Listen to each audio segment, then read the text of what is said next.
কোন প্রকার কিল এবং কথাবার্তা ছাড়া মাঠের খুতবার জন্য কোনো বিঘ্নতা না ঘটে। তৃতীয় আবেদন হল, খুতবার শেষে উপস্থিত অনুপস্থিত বাবা মা, দেশের জন্য সমগ্র বিশ্বের মুসলিম উম্মার জন্য আমরা দোয়ার মধ্য দিয়ে খুতবা শেষ করে মাঠ থেকে বিদায় হব। আল্লাহ তৌফিক দান করুন, আল্লাহুম্মা আমিন। সম্মানিত উপস্থিতি, আজকে এই পবিত্র দিন, ঈদুল ফিতরের দিন, কোরআনুল কারীমের ভাষায় আজকের দিনটাকে বলা হয়েছে ইয়াউমুল জাযা তথা পুরস্কারের দিন। কোরআনুল কারীমে এই দিনটাকে ইয়াউমুল জাযা তথা পুরস্কারের দিন হিসেবে ঘোষণা করা হয়েছে। কিন্তু এই পুরস্কার পাবে কে? এই পুরস্কার তারাই পাবে যারা একটি মাস আল্লাহ সুবহানাহু ওয়া তাআলার পরীক্ষা দিয়েছে, যারা একটি মাস ট্রেনিং করেছে, ট্রেনিং এর পরে পরীক্ষার পরে যারা সফল হবে, ভালো রেজাল্ট পাবে, আল্লাহ সুবহানাহু ওয়া তাআলা তাদেরকে পুরস্কৃত করবেন। এ ব্যাপারে আল্লাহ সুবহানাহু ওয়া তাআলা হাদিসে কুদসিতে বলেছেন, আস-সাওমু লি, সিয়াম আমার জন্য, রোজা আমার জন্য, ওয়া আনা আজজি বিহি, এর পুরস্কার আমি আল্লাহ নিজেই দিয়ে দেব। সুবহানাল্লাহ।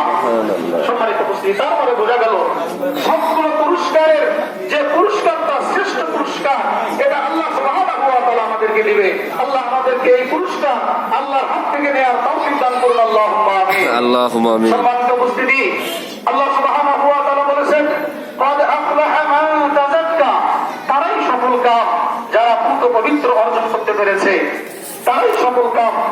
সম্মানিত উপস্থিতি, আমরা একটি মাস গতকালকে বিদায় জানিয়েছি, একটি পবিত্র মাস, যে মাসটি আমাদের মাঝে মেহমান হিসেবে আগমন করেছিল, যে মাসটি আমাদের জন্য আল্লাহর পক্ষ থেকে অসংখ্য পুরস্কার নিয়ে এসেছিল, অসংখ্য পুরস্কারের ঘোষণা নিয়ে যে মাস আগমন করেছিল, সে মাস আমাদের কাছ থেকে বিদায় নিয়ে চলে গেল। এই পুরস্কার সবাই পাবে না। এই পুরস্কার পাওয়ার জন্য কিছু বিধিবিধান, কিছু শর্ত ছিল। যারা আমরা শর্তগুলো পূরণ করতে পেরেছি তারা আমরা পুরস্কার পাবো, আর আমরা যারা সেই শর্তগুলো, বিধিবিধানগুলো আদায় করতে পারবো না, তারা আমরা সেই পুরস্কার পাবো না। সবচেয়ে যে জিনিসটি এই এক মাস আমাদেরকে শিক্ষা দিয়ে গিয়েছে সেটা হলো ধৈর্য। সবচেয়ে বেশি ধৈর্যের পরীক্ষা হয়েছে।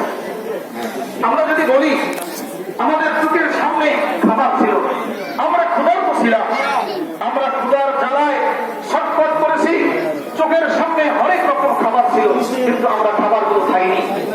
আমরা পিপাসার্ত ছিলাম, পিপাসায় আমাদের অন্তর ফেটে যায়, কিন্তু আমরা ৫ ওয়াক্ত সালাতে ওযু করেছি, পানি নিয়েছি, গোসল করেছি, রান্না বান্নার কাজে বারংবার পানি আমরা হাত দিয়ে স্পর্শ করেছি, কিন্তু এক ফোঁটা পানি আমরা ভিতরে দেইনি আল্লাহর ভয়ে।